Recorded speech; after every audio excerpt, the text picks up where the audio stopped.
been thinking about doing a little video about this for a wee while, so I thought, why not today? It's Wednesday, it's a rainy day, I'm in the office, let's do this video.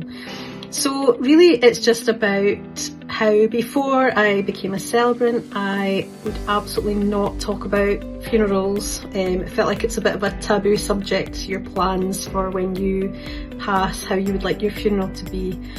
And it's something that as a celebrant we notice, I think often some families have got lots of information about their loved one, and we can create really beautiful ceremonies sharing their life story.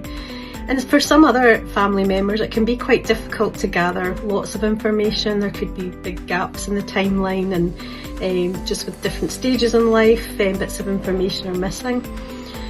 And I suppose I wanted to share that my first experience of actually creating a funeral ceremony with the person themselves was quite recently when a friend of mine passed away.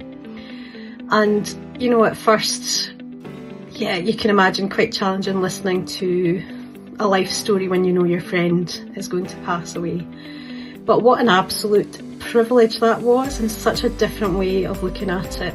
So to get a full life story from that person in their own words was just lovely. And we kind of put it together as This Is Your Life, anyone who's old enough to remember that programme. We said, let's look at this not as a funeral, but let's look at this as a real celebration. This is your life. And it was a really special experience to do that. Obviously emotional and different, but a really, really lovely experience. And I notice more and more that there's like commercially produced books now that you can give to family members, and it talks about your life, you know, to write down your stories, write down things that have happened, write down how you want to be remembered. And yeah, it just seems like that's such a great idea, because when we think about our loved ones, do they know where we went to school? Do they know what we got up to when we were younger? The biggest challenges, the biggest triumphs in life. So really just a little bit of food for thought today.